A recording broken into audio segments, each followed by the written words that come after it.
Y continuamos con la guía 4 del módulo 7 y empezamos. Primero, miren, se repite aquí ay, permítame. Ahí voy.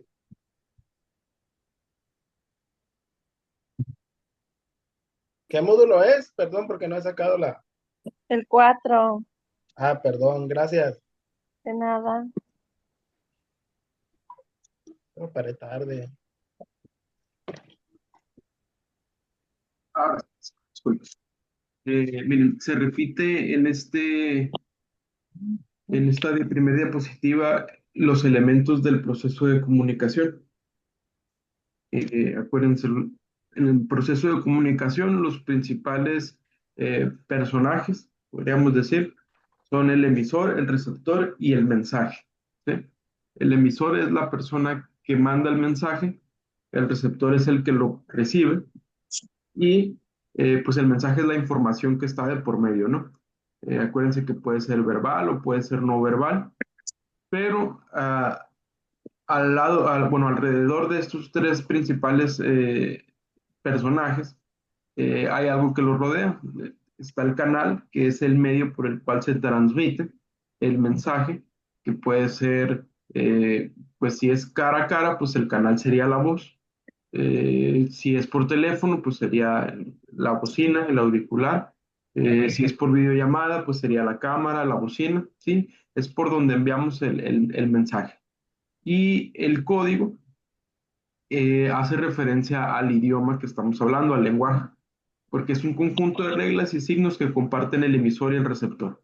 Entonces, cuando el emisor y el receptor hablan el mismo idioma, pues es fácil codificar el mensaje, tanto para enviarlo como para al momento de recibirlo, ¿no? Mientras que cuando hay personas que hablan diferentes idiomas, pues ahí es cuando el proceso de comunicación se empieza a ver interrumpido y no siempre es nulo, porque acuérdense que también hay códigos no verbales, entonces se pueden empezar a utilizar señas y otro tipo de formas, ¿no? Para poder expresarse. Ahora con los traductores, pues también el canal cambia, ¿sí? Porque a veces puedes escribir el mensaje y la persona lo traduce, entonces lo lee, pero también es un proceso de comunicación en donde hay un emisor, hay un receptor, pero lo que va cambiando es el canal por el que se envía el mensaje. ¿Sí?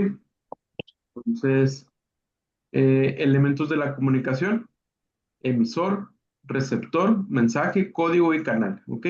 Hay más, y de hecho creo que hay otro, en este módulo no, pero hay otros módulos en donde creo que se empieza a ver un poquito más a profundidad.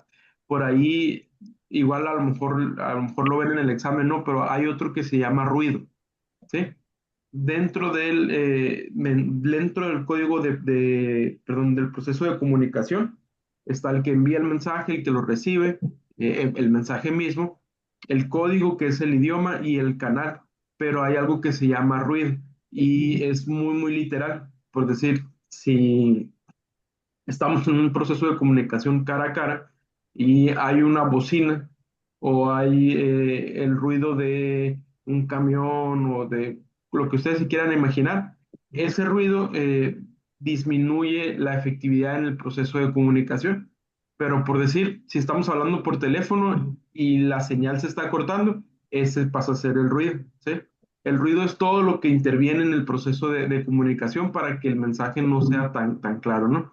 Por decir, si a mí ahorita o a ustedes se les empieza a ir el internet, eso sería el ruido, ¿sí? Porque ¿qué haría? Pues cortaría el video, no se escucharía, entonces empezaría a interrumpir nuestro proceso de comunicación, ¿sí? Entonces, emisor, receptor, mensaje, código, canal, y por ahí apúntenle, el ruido también es un elemento que está dentro del proceso de comunicación, ¿ok? Sí recuerdo que hay una guía en la que viene el ruido, en esta no, en este módulo no, pero a lo mejor pues puede ser ahí que se los mencione, ¿no? Eh, elementos de comunicación son los mismos, ¿no? Emisor, receptor, mensaje, código, canal. Bueno, aquí fíjense, viene uno que es contexto. que también es todo lo que rodea. Eh, el contexto y el ruido no son iguales, ¿eh? Son diferentes. El contexto es relación que se establece entre palabras de un mensaje y que nos aclaran y facilitan la comprensión de lo que se expresa. El contexto es la situación que está sucediendo para que se dé ese proceso de comunicación. Entonces, vamos a suponer, y les pongo el ejemplo, ¿no? En mi familia, las personas acostumbran a gritar. Bueno, lo voy a poner un poquito más específico. En la familia de mi papá, las personas acostumbran a gritar, pero parecía como si se estuvieran peleando. Entonces, la primera vez que mi mamá miró eso, dice que estaban en una fiesta, en un momento muy alegre, y dice, yo pensé que se iban a pelear porque gritan y levantan las manos y dice, pero no, dice, estaban muy contentos de verse porque ya tenían rato que no se miraban. Entonces, a eso se refiere el contexto. ¿Sí? Si no entendiéramos el contexto de que están en una fiesta y están contentos de verse, lo más posible es que alguna persona creería que se iban a pelear. Entonces, el contexto es todo el ambiente o la situación que rodea al proceso de comunicación, pero tiene que tener una relación entre el mensaje y las palabras que se están utilizando. Entonces, dependiendo del contexto, pues también podemos darle una intención a lo que se está diciendo en ese momento, ¿no? Y el ruido también rodea el proceso de comunicación, pero el ruido, acuérdense que es eso que interrumpe de alguna forma el proceso. ¿Ok? Ahora sí, funciones del lenguaje. El lenguaje puede adoptar distintas funciones según sean la intención y la finalidad o el propósito que un hablante persigue. Estas funciones se enfocan en expresiva o emotiva por parte del emisor, apelativa o connotativa en el receptor, referencial en el contexto, poética o estética en el mensaje y función metalingüística en el código, función fáctica en el canal. Ok, ¿alguien me quiere ayudar a leer? Sí, los que se sientan bien nada más, ¿eh? Yo, maestro, Adelante. ah, función conativa o apelativa. Función apelativa o conativa se produce cuando el emisor exige al receptor una respuesta activa o intenta influir en su conducta. Es la función que está presente cuando realizamos acciones como llamar a alguien, formular preguntas, pedir, ordenar, prohibir, aconsejar. Aparece fundamentalmente en reglamentos, recetas, órdenes, peticiones, textos dramáticos, etc. Es la que, es la que pide, entrega normas, ordena, sugiere y averigua, entre otras cosas. Ok, ¿Qué dice? La importancia de decirme la hora. ajá, ¿le importaría decirme la hora? Se fijan, está pidiendo que el receptor tenga una participación, pero activa, ¿sí? No nada más que escuche, sino que haga alguna acción. En este caso, pues, voltear a ver el reloj, el celular, y mencionar la hora en la que está, ¿no? Pero vienen otros ejemplos, como reglamentos, recetas, órdenes, la función apelativa o connotativa exige una respuesta por parte del receptor, del que está codificando el mensaje, pero una respuesta activa. O sea, tiene que generar una acción en la persona que está recibiendo el mensaje. No necesariamente tiene que contestar, pero sí tiene que realizar alguna acción, ¿no? Como por decir, viene aquí recetas, ¿sí? Fíjense, cuando hablamos del proceso de comunicación, no siempre se da en un momento en el que están las dos personas presentes, ¿eh? Vamos a suponer, alguien escribe un libro, está escribiendo un mensaje, está redactando un mensaje, pero pues no sabes cuándo el emisor lo va a leer. Entonces, no necesariamente el proceso se da en un ambiente en el que las dos personas están compartiendo el mismo escenario, ¿sí? Puede ser, o una carta, ¿sí? Escribes una carta, la envías y no sabes si va a llegar una semana, 2 semanas después. Entonces, o lo mismo con un correo, ¿no? Envías un correo electrónico y no sabes exactamente si la persona lo va a revisar al momento. Entonces, pasa lo mismo por decir con los recetarios. Alguna persona redacta un libro de recetas y lo que hace es que empieza a plasmar el mensaje que quiere enviar, ¿sí? Entonces, el emisor es la persona que lo está escribiendo. El código, pues dependiendo del lenguaje en el que se utilice, pero el canal es escrito, ¿sí? Y queda ahí el mensaje para cuando la persona lo tome y lo empiece a leer. Ahora, ¿por qué tiene una función apelativa un recetario? Porque te da indicaciones de cosas que tienes que hacer. Lava, corta, hornea, ¿sí? A la media hora sacas, entonces te está dando una indicación, pero la respuesta, digo, a menos de que nos guste leer y responder en voz alta, que sí, sí es algo que se puede, eh, si tú vas siguiendo un recetario, la respuesta no, a lo mejor no la vas a hacer hablada, sino que tu respuesta va a ser una acción, una actividad, ¿ok? O sea, ahí fusión apelativa o connotativa. Función referencial. ¿Alguien lo quiere leer? Yo, profe, Ok. dice función referencial. La función referencial o informativa del lenguaje se cumple en textos cuya finalidad es informar a otros de un hecho o un evento, una situación o cualquier dato de la realidad. Esta función sirve para informar algo a alguien. Ejemplo, son las 10 de la mañana. Ayer fue el concierto de Romeo Santos. Ok, muy bien. Eh, la intención de informar algo nada más, ¿ok? No hay tanto que indagar. Vamos a ver. Función poética. ¿Alguien que me Yo, Función ayude? maestro. poética. Ok, Lucía creo que fue primero.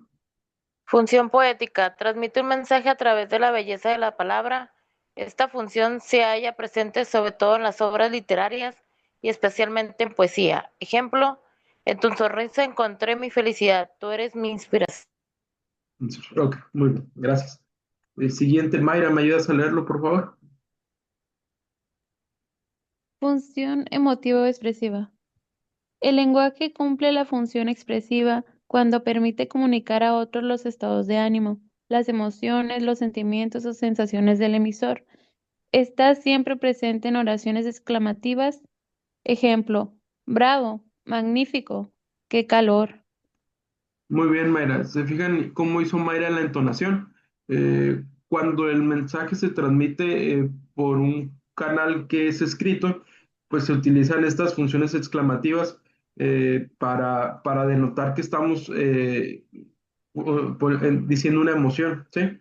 Pero cuando es hablado, para nosotros aplicar una función expresiva o emotiva, pues necesitamos hacer esa entonación que hizo Mayra, ¿sí? Para que las personas entiendan que estamos transmitiendo una emoción, porque si hablamos así en el mismo tono o al mismo nivel, pues a lo mejor pareciera que estamos leyendo algo, o no necesariamente que estamos expresando alguna emoción, ¿ok? O sea, ahí es la diferencia cuando hablamos de un mensaje que es escrito, que ahí sí hay que denotar que estamos escribiendo una emoción con los signos de exclamación, pero cuando es hablado, pues tenemos que hacerlo con nuestro tono de voz, ¿verdad? Y ahí entra otra cosa en la que eh, eh, regresamos aquí al proceso de comunicación donde tenemos al contexto, ¿sí? Cuando es escrito, pues se debe especificar, ¿no? En lo que estamos escribiendo, pero cuando el mensaje es hablado, es muy importante que entendamos el contexto porque de ahí pues vamos a definir también si estamos felices o si estamos enojados o qué es la intención o la emoción que le queremos dar, ¿no?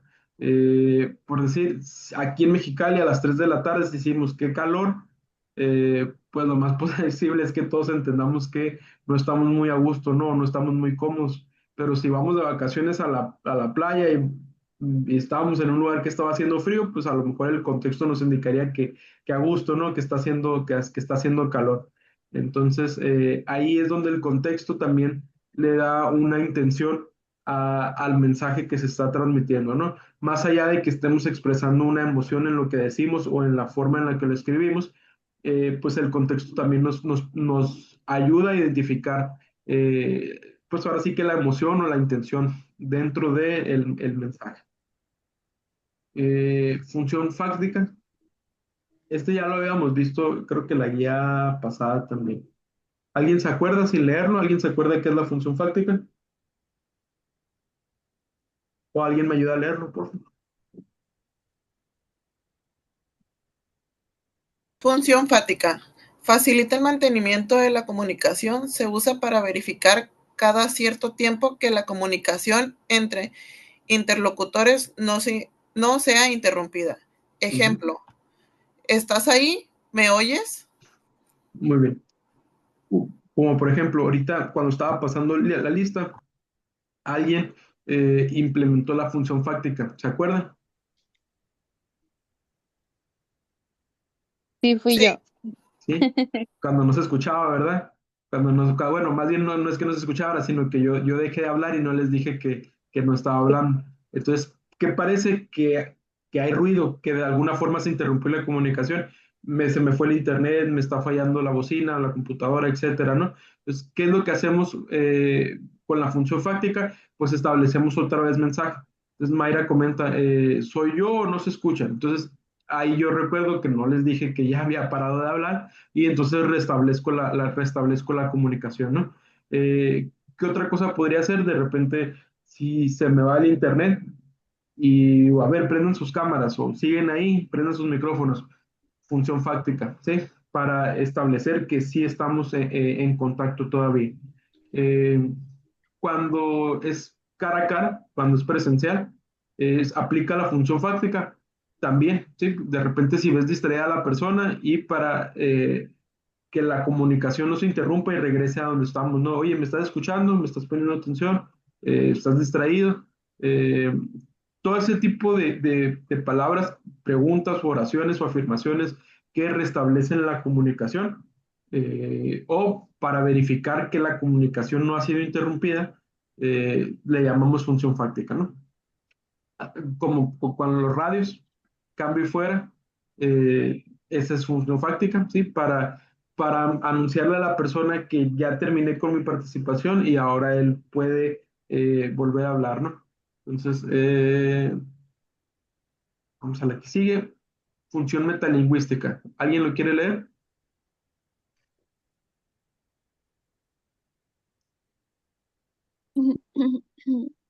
Ahora es Perla.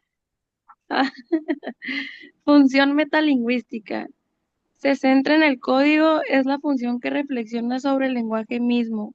Cada vez que utilizamos un código o tenemos una clase de gramática u ortografía, la Ok. usamos. Ejemplo, cariño comienza con C. ¿Qué significa ósculo? Caray. Ok. Muy bien. Vamos a que sigue. Pregunta 1. Dice, relaciona la descripción con las siguientes funciones del lenguaje que corresponden. Y tenemos del lado izquierdo representativa o informativa, expresiva o emotiva, apelativa o connotativa, conativa, perdón, metalingüística o aclaradora, poética o estética, fáctica o de contacto. Y de acá del lado derecho dice, se usa cuando el hablante emisor utiliza la lengua para expresar sus sentimientos o reflejar una actitud de subjetividad. B. 1B. ¿Cuál sería? La B. 1B. 1D, Ujú, 1B. B de un... expresiva. Sí. A ver, expresiva, emotiva. sí, La respuesta es la D. La D. 1B, a ver. Ah, No, sí. 1B. B. Si aquí ponemos 1B, pues sí, vea, todas las demás quedan, Se descarta. Descartada. quedan descartadas. Ahorita vamos a ver si sí está bien. ¿Qué dice? A ver. Se centra en el canal y es utilizada por el emisor para cerciorarse de que esta función, para empezar a mantener o finalizar una comunicación o para llamar la atención del receptor, Función connotativa. que es la fáctica, ¿no? Práctica. Ah, ¿Sí? Es Sí. la que acabamos de ver, ¿no? sí. Y 3, dice, se centra en el contenido del mensaje referente y se utiliza, perdón, a la lengua para expresar sus sentimientos o reflejar una subjetividad. Y aquí quedó la 3A, ¿no? Representativa.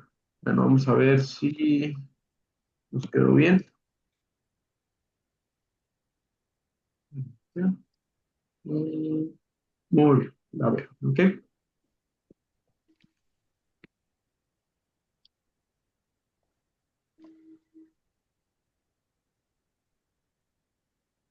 Excelente, oigan, muchas felicidades, con sueño y todo, esforzándose, pero sí están poniendo mucha atención, ¿eh? Muy A bien. ver, pues, sí, póngame 10. Yo les pongo 10, pero el sistema de, de prepa abierta no sé. Nos puso Perfecto. 6. Sí, cierto. Con que las estén pasando, no se preocupen por la calificación, ¿ok? Lo importante es pasarla, ya 10 es vanidad. Para mí el 6 fue 10. Hasta la que sí dice. Analiza el siguiente fragmento del texto de Augusto Monterroso, La oveja negra y otras fábulas. Y dice, por fin, según el cable, la semana pasada la tortuga llegó a la meta. En rueda de prensa declaró modestamente que siempre temió perder. ¿Cuál es el tipo de lectura que harías para disfrutar dicho texto? ¿Cuál sería aquí? ¿Analítica, literal, denotativa o recreativa? Denotativa. Recreativa. Recreativa.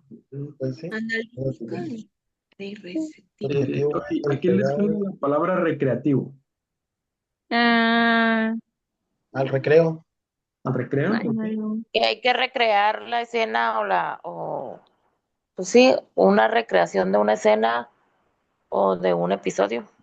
No, no va tanto por Algo ahí. didáctico. Ok, sí, lo, perdón, lo didáctico puede ser recreativo, sí. Un capítulo de La Rosa de Guadalupe. Un capítulo de La Rosa de Guadalupe, sí, también, sí, si lo usamos para entretenimiento. Recreativo, la palabra recreativo se refiere a todo aquello que sirve para entretener, divertir o proporcionar esparcimiento, ¿sí? Ir al cine es recreativo. Ir al parque a jugar con nuestros nietos, sobrinos, hijos, es recreativo, ¿sí? Recreativo viene de actividades que sirven para divertir, ¿sí? O para disfrutar.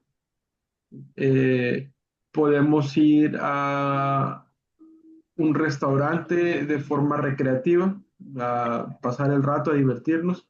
Y también depende obviamente, de nuestra edad, porque podemos ir a un bar de forma recreativa o los niños pueden ir a unas brincolinas de forma recreativa, ¿sí? Entonces, actividades recreativas son todas aquellas actividades que sirven para entretenimiento, ¿sí? Un concierto es una actividad recreativa, una película es una actividad recreativa, ver la tele es una actividad recreativa.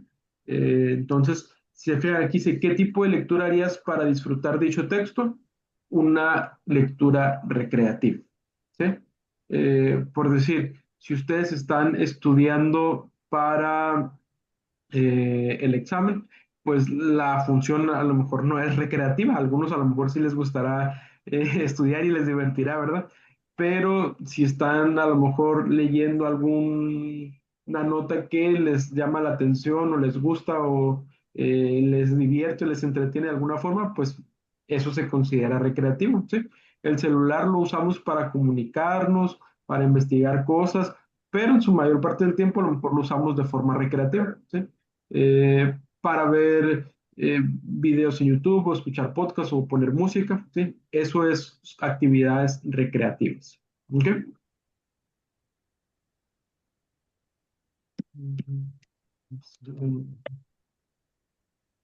3 dice, clasifica los siguientes enunciados como verdadero, con B, perdón, si son verdaderos o F si son falsos, de acuerdo al contexto histórico y geográfico en el que se desarrollan las siguientes obras dramáticas. Y aquí es la A.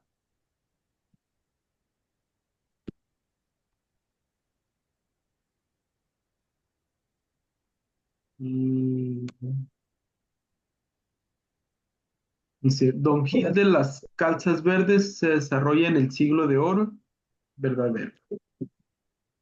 El auto de los Reyes Magos es un drama contemporáneo, falso.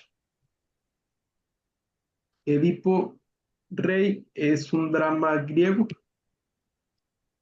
verdadero. Comedias de Plauto y Terenicio es un drama romano, verdadero. Y El burlador de Sevilla es un drama medieval, falso. Y queda ahí la respuesta a la A. ¿Ok?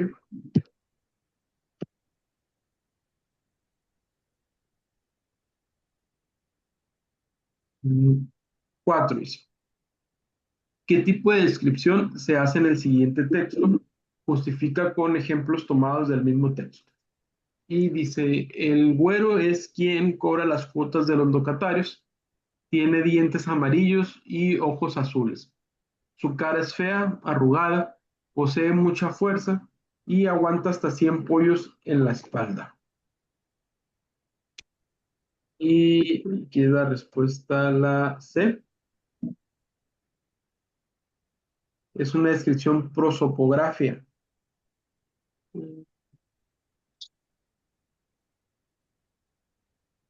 Este tipo de descripción es cuando describimos los rasgos externos de una persona o de un animal, ¿sí?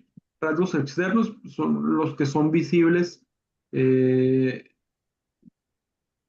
A los simple que vista. son, ¿ok? Por ejemplo, tiene dientes amarillos, es de cara fea y está arrugada, ¿sí? Son cosas que podemos observar o podemos identificar con la vista, ¿ok? Entonces es prosopografía. Respuesta C. Mm.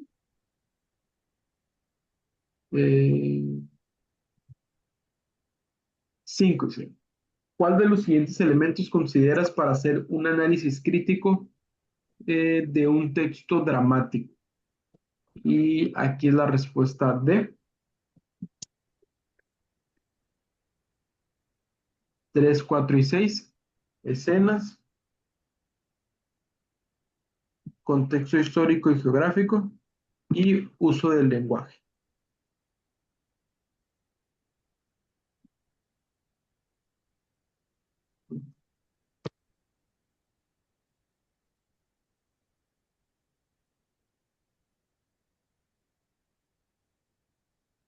Seis. ¿Qué elementos fusionan el ciclo interpretativo del autor para convertirlo en un conjunto de proposiciones ordenadas?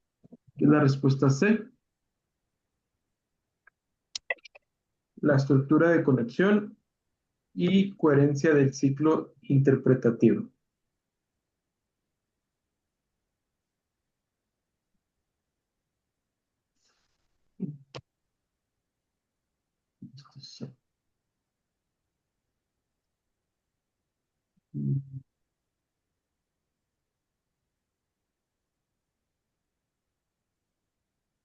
Dice, frente a la explotación de los indios e indígenas, todavía en la primera mitad del siglo, ¿qué siglo es este? 20. Muy bien. En Guatemala, Perú, Bolivia o México, ¿cuál fue el papel que le asignaron los escritores latinoamericanos a su obra? Y aquí es la respuesta A, como un marginado social.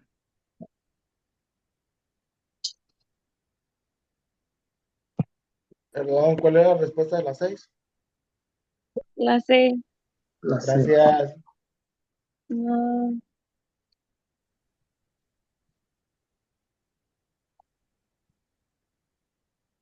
Sí. Eh, fíjense, en los escritores, o sea, en las obras de los libros, los escritores plasmaban a los indígenas como marginados sociales porque era lo que, pues ellos veían que se estaba, que reflejaba, ¿no? La sociedad y cómo el gobierno y las personas se comportaban con ellos. mientras que, por decir, en la televisión, especialmente en Televisa, en las películas, lo que se intentaba era reivindicar la imagen del indígena y se intentaba como plasmar o ponerlo, o visualizarlo desde otro punto de vista con la intención meramente de hacer publicidad positiva para el gobierno, o sea, como de que, miren, ya no están marginados socialmente, ¿no? Entonces, por ahí en alguna pregunta, no me acuerdo si fue el módulo pasado, de otra materia, venía esa pregunta ahí, ¿no? Que cuál era la intención del cine de oro respecto a los indígenas, ¿no? Que era diferente a la de los escritores, que para los escritores ellos plasmaban la realidad y pues seguían siendo personas que eran marginadas socialmente, ¿no? Vamos a 8. ¿Qué es la sinalefa? ¿Alguien me ayuda a leer, por favor, el recuadro donde dice sinalefa? Yo, maestro. ¿Ok? Sinalefa es la unión de dos sílabas de un mismo verso cuando una palabra acaba en vocal y la siguiente empieza en vocal. Ok.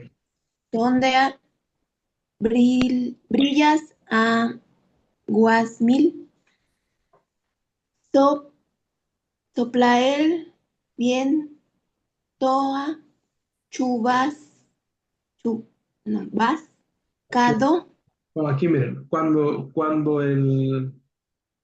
acuérdense que cuando estamos escribiendo en verso o hablando en verso, podemos nosotros acomodar las sílabas de forma que pues tengamos esto, ¿no? Versos que tengan ocho sílabas. Aquí sopla el viento, achuascado. Entonces aquí se hizo otra sílaba porque viento termina con O y achuascado termina con A. Aquí miren. Uy, perdón. Churrascado. Entonces, se llama sinelefa cuando la, una de las palabras del verso termina en vocal y la siguiente palabra también termina en vocal y podemos unirlas para pues que el conteo de las sílabas nos dé a nuestro favor, ¿no? Entonces, aquí sería la respuesta B. Cuando en el interior de un verso una palabra termina con vocal y la siguiente empieza con otra vocal. Sinalefa. Bueno, pues aquí son de abril, ¿sí? Son palabras diferentes. Entre nublado y aquí, y entre nublado y nublado, aquí este es la do de nublado y nublado, ¿sí? Entonces ahí se juntan astrosos de cielo. Añil. ¿Sí?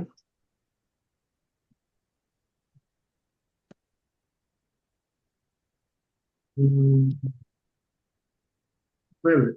Pregunta bonus. Te necesitas estudiar para presentar tus exámenes finales de los 3 módulos, entre ellos el de textos y visiones del mundo. ¿Cuál es el proceso que normalmente emplearías? Hacer. Respuesta C. Ujú. Sí, es el orden que aprendiste en los métodos de estudio presentados en otros módulos.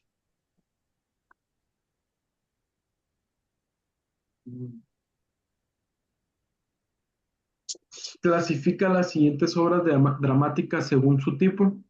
Eh, ok, aquí es la B.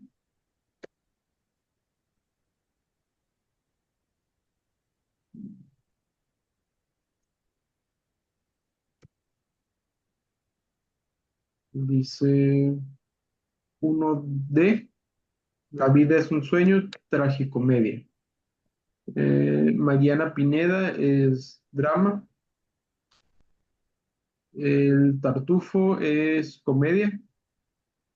Sí. Y Antígona es tragedia. ¿Ok? Mm.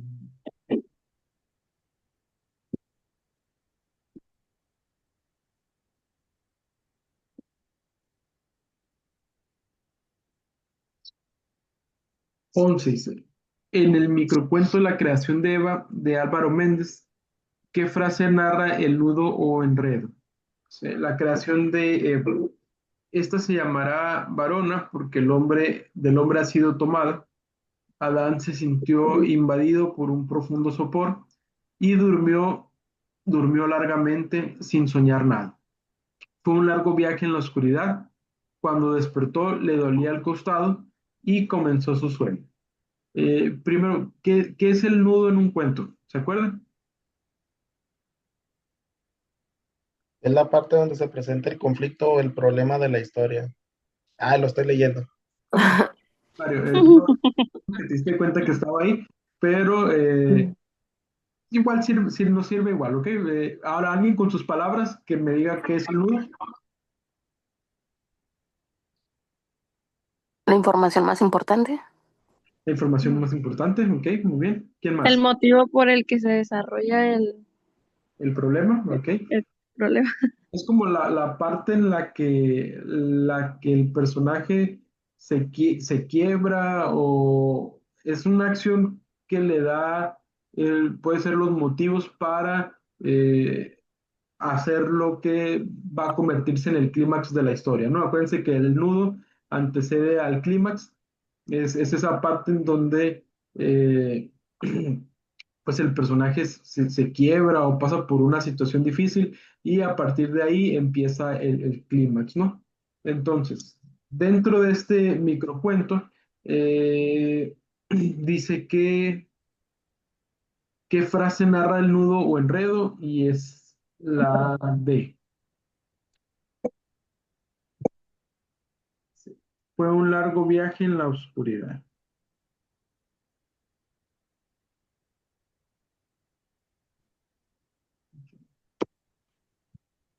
Ah, es la B. Ujú. 12 dice, ¿por qué el siguiente texto de José Luis Borges se puede ejemplificar el hiperbatón? ¿Se acuerdan qué es el hiperbatón? No. Ok, el hiperbatón es cuando se cambia el orden lógico de las oraciones. ¿Ok? Ah, ¿Sí? Cuando cambiamos el sujeto y el predicado del lugar. ¿Cuál es la intención de esas funciones en la lengua? Eh, pues expresar alguna emoción o que se escuche más poético o que se escuche a lo mejor como con un toque más de sabiduría. Acuérdense, Hiperbatón era el que les comentaba de el personaje de Star Wars, el maestro Yoda, que empieza por el final y cambia el orden de las oraciones. A eso se refiere el hiperbatón, ¿ok? Alteración del orden lógico de las palabras en la construcción de una oración.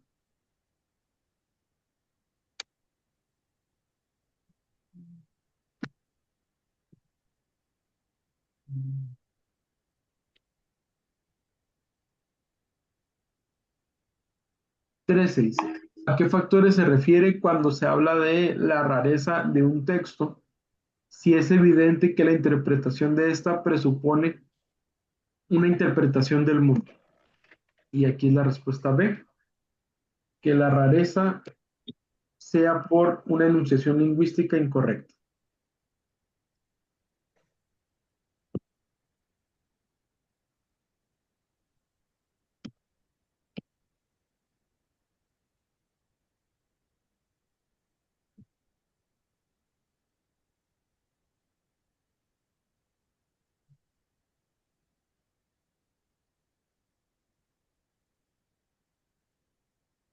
Catorce dice, lee el texto y responde las dos preguntas que aparecen a continuación. Pancho y Justino. Pancho decidió dispararle a Justino por ver quién se quedaría con la propiedad que pertenecía a sus abuelos. Pancho y Justino peleaban para no entrar en líos de papeles y notarías una noche fría de invierno en una mansión avejentada. Especifica qué tipo de narrador se tiene en este texto de Pancho y Justino. Protagonista, no tiene narrador, testigo o omnisciente. ¿Cuál será? Omnisciente. Omnisciente. Muy bien, el testigo omnisciente. ¿Cuál es el testigo omnisciente? sus palabras, ¿eh? Después ya. ¿Se acuerdan cuál es el testigo omnisciente? El que conoce sobre todas las personas de la trama. Ok. Omnisciente es la cualidad de alguien que conoce todo, ¿sí? Alguien que conoce todo. Y por lo regular, esa característica se la atribuimos a deidades, o sea, a Dios, ¿sí? Es una figura omnisciente porque conoce todo de principio a fin. Entonces, acuérdense, en un texto, cuando el narrador es omnisciente, el narrador conoce la historia de principio a fin y no solo eso, conoce las motivaciones personales de cada personaje, conoce lo que los personajes están pensando y puede narrar y especificar cada hecho y cada suceso. Al contrario de otros narradores como el narrador protagonista, pues solo va a narrar lo que él conoce y lo que va haciendo, ¿sí? Y solo va a narrar la parte de la historia en la que va. No se puede adelantar porque no conoce los sucesos futuros. Puede contar partes del pasado, sí, siempre y cuando él haya estado presente. Eh, Puede contar también lo que él está pensando en ese momento, también, porque pues él es el protagonista, ¿no? A diferencia de el narrador testigo es el que eh, cuenta lo que está viendo, pero solo lo que alcanza a percibir de forma visual. ¿Ok? Y el narrador testigo, acuérdense que no conoce los pensamientos de los protagonistas o de otros personajes y no se puede adelantar en el futuro, no conoce lo que va a pasar después. Y en el pasado, o sea, dentro de la misma narración, puede narrarlo siempre y cuando él haya estado presente o se lo hayan contado, ¿no? No puede narrar cosas que pasaron en las que él no estuvo observando, ¿no? Entonces, diferencia importante, pues con el narrador omnisciente conoce toda la historia de principio a fin, ¿ok? Y conoce a los personajes. El narrador omnisciente nunca va a ser un personaje, ¿sí? Nunca va a ser un personaje activo dentro de la historia. Ahora sí, vamos al que sigue. Dice 15. Hay un género generalmente en verso donde el autor relata conocimientos de acciones heroicas que son ajenas, dotándolas de grandiosidad. Los hechos se presentan tan irreales que pueden convertirse en legendarios. ¿Qué obra de la literatura griega pertenece a dicho género? Y aquí es la A, la Ilíada. La Ilíada, Troya. La Ilíada. Muy bien.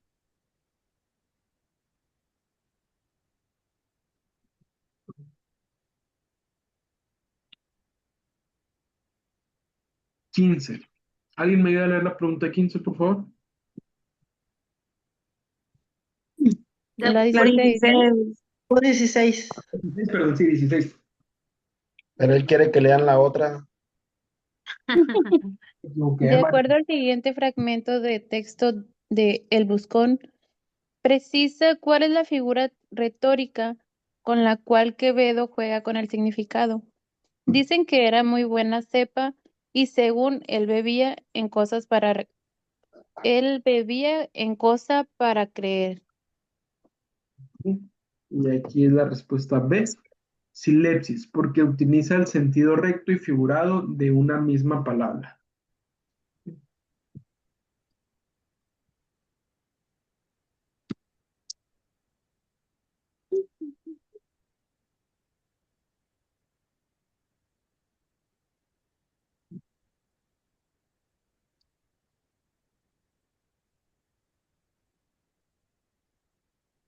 Diecisiete. José, un estudiante del módulo Textos y Visiones del Mundo, prepara el siguiente resumen sobre los de abajo.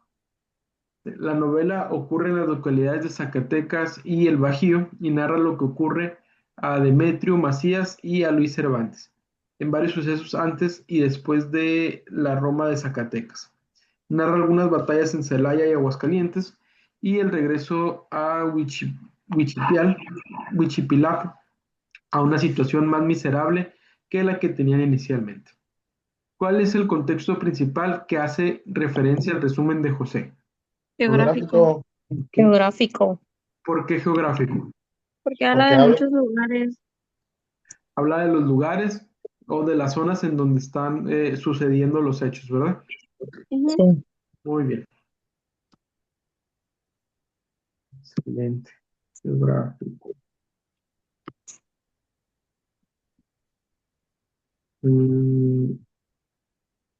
18. Sí. En la ficha textual, ¿cuáles son las reglas básicas para elaborar citas del trabajo realizado? Eh, Escribir entre comillas, citas breves y una idea global. ¿Ok? Más adelante también este tema se va a ver más a profundidad, pero ¿qué es una cita? Pues cuando nosotros estamos haciendo un ensayo o un libro o cualquier cosa que nosotros estemos escribiendo y nosotros queremos usar el las material, palabras del autor. las palabras de otro autor para reforzar nuestras palabras. Las citas siempre se usan para darle fuerza a nuestra idea principal. Por ejemplo, si nosotros estamos hablando eh, de un tema de historia y nosotros queremos reforzar un tema, las citas se utilizan para darle más validez y fuerza a nuestra opinión o a lo que nosotros estamos diciendo, porque obviamente vamos a utilizar citas de autores más reconocidos. Entonces, si hay una persona que es más reconocida o su opinión tiene mayor validez dentro del tema que estemos hablando, en ejemplo, si estuviéramos hablando de historia y utilizamos algún historiador famoso, pues eso le da más fuerza a nuestro trabajo. Pero es bien importante que citemos eh, al autor intelectual porque si no eso se considera plagio, ¿sí? Y el plagio es robar material intelectual de otra persona, ya sea un texto, una canción, música, una imagen, un video, etcétera, ¿no? Entonces, ¿cómo ponemos una cita? La podemos poner entre comillas y especificamos el autor y de dónde lo obtuvimos, ¿no? Eh, entonces, para citas breves y una idea global, lo escribimos entre comillas, ¿ok? Es la forma como más básica de citar. Vamos a ver qué sigue. Dice el texto Pancho y Justino carecen de un elemento fundamental de la narrativa que imposibilita su comprensión. ¿Cuál es? Y dice Tiempo. el tiempo. Pancho y Justino. Pancho decidió dispararle a Justino por ver quién se quedaría con la propiedad perteneciente a sus abuelos. Pancho y Justino peleaban, pero para no entrar en líos de papeles y notarías. Una noche fría de invierno en una mansión avejentada. El tiempo narrativo es la perspectiva temporal en la que se encuentra el narrador. 96.5 FM. Órale, Virginia, apaga el radio. Dice, punto de observación que se le muestra al lector. Pero el tiempo del relato es más complejo. También hay que pensar en la época en la que se establece la narración. Acuérdense que el tiempo y el contexto geográfico, todo eso nos ayudan a entender más qué es lo que está sucediendo. Entonces, aquí dice que en el texto Pancho y Justino carecen de un elemento fundamental de la narrativa que imposibilita su comprensión. No nos especifica el contexto temporal en el que están, ¿no? A lo mejor hace 100 años hubiese sido algo más común que se disputaran terrenos eh, a balazos, pero si eso fuera algo más actual, algo más contemporáneo, pues entonces sería más extraño, ¿no? No quiere decir que, fíjense, aquí también el contexto temporal es bien importante porque no quiere decir que porque fue hace 100 años estuviera bien, ¿sí? Hace 100 años, uy, actualmente está igual de mal, pero el contexto temporal nos ayuda a entender por qué fue cómo los personajes se portaron o se comportan de dicha forma. ¿Sí me explico? Por decir, esa parte de disparó, se están disparando o se están matando por unos terrenos, está igual de mal hace 100, 200 años que actualmente. O sea, la acción sigue siendo una acción equivocada o una acción que no está bien. Pero si especificara en qué tiempo está viviendo Pancho y Justino, pudiésemos entender el porqué de esa acción o el por qué se resuelven el por qué decidieron resolver el problema de esa forma, ¿ok? Entonces, ahí es donde es importante entender el contexto, no solo geográfico, sino también el contexto temporal para saber el porqué de las acciones de los personajes, ¿ok? 20 dice. Humberto Eco, en su obra abierta, establece que la noción de sugerencia poética es la base del concepto de apertura. ¿A qué cualidad de texto se refiere? Y aquí es la B, sugerir más que decir.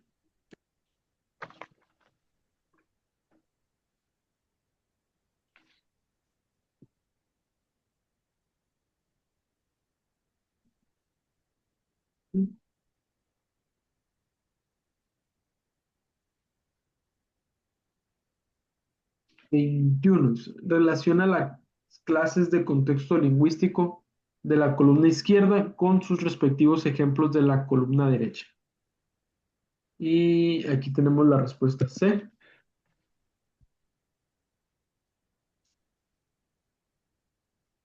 Y dice 1C. Semántico, diversas acepciones de una palabra según el contexto. Déjenme ver.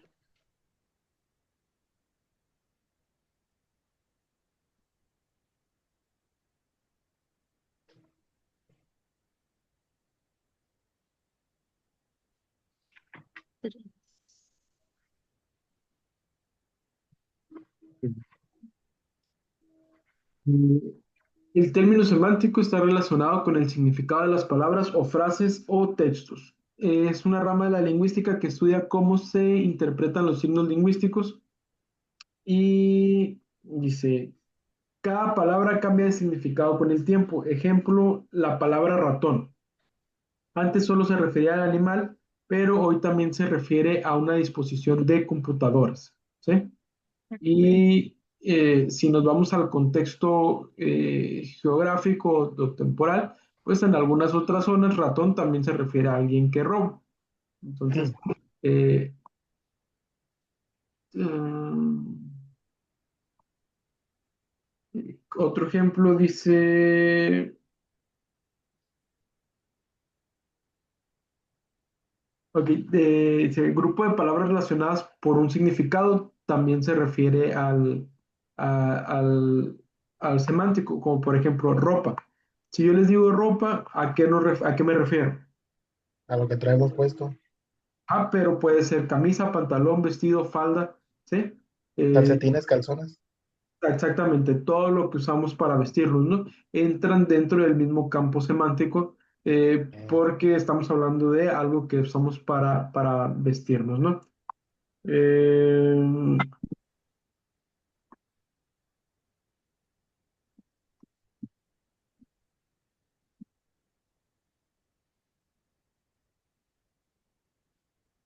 Como por ejemplo, aquí en México, eh,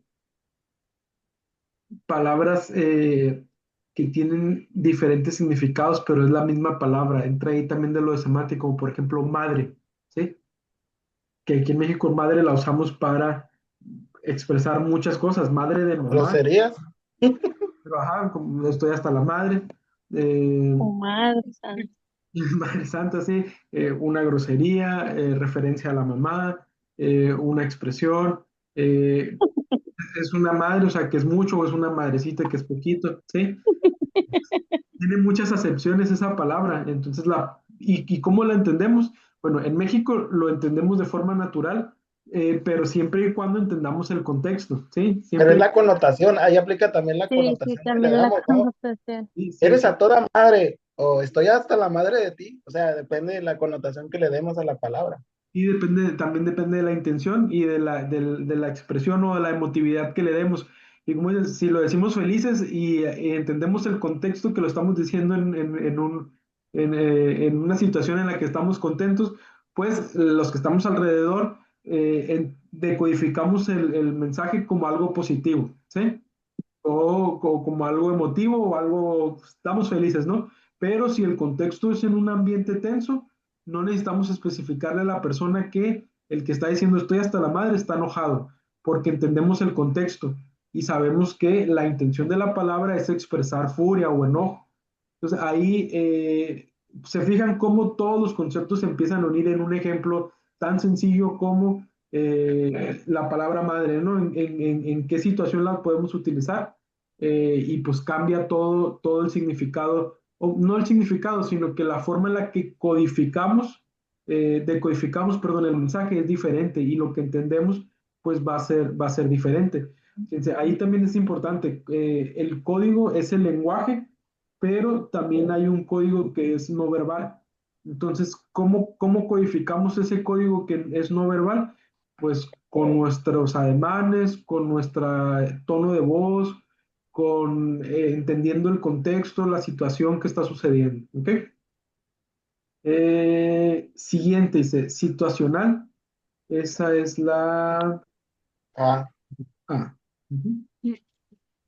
Es, yo estoy aquí, tú estás allá. La 3 físico es con la B. Una señalética en una carretera. ¿Ok?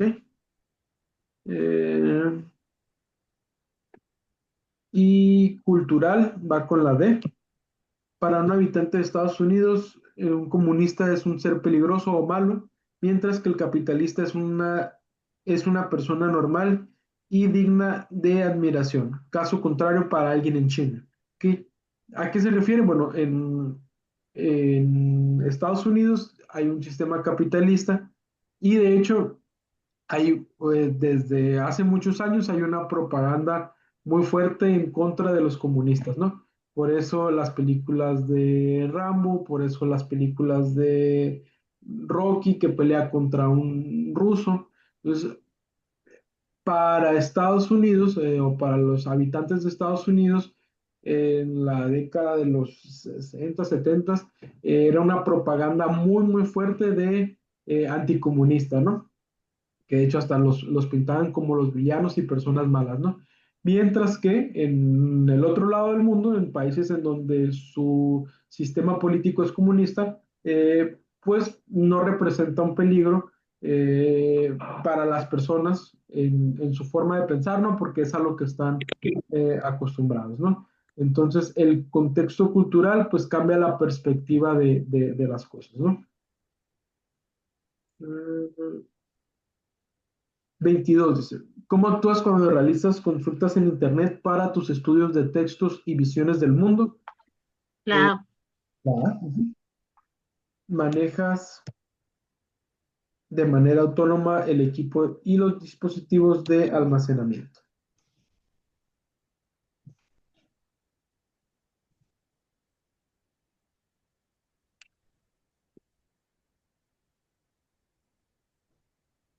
Veintitrés dice, tu asesor de módulo te proporciona una lista de estrofas muy famosas para que practiques las calificaciones de los versos, rimas, métricas a partir de sus características. ¿Qué método seguirías para utilizar el trabajo? La respuesta C. Protejas contra tu material de apoyo, los conceptos aplicados y ejemplos relacionados. ¿Ok? Respuesta C.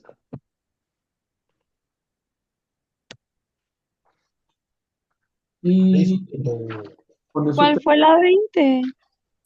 ¿Cómo que no pusiste la 20? Ay, me pasó. La B. Ah, gracias. Ah, siempre estoy al pendiente. con eso terminamos la guía 4. Nos queda la guía extra. Nada más, denme 5 minutos. Voy a ir a tomar agua y ahorita regresamos, ¿ok? Son Sale, las 9, bueno, 9:10, a las 9:15 regresamos, ¿ok? nos No se, salimos. Ok, no se desconecten, nada más, si quieren, pasen ahí el micrófono y la cámara y ahorita a las 9:15 regresamos, ¿ok? Pero Voy no se por algo de desconecten. comer. Ok, ahorita nos vemos.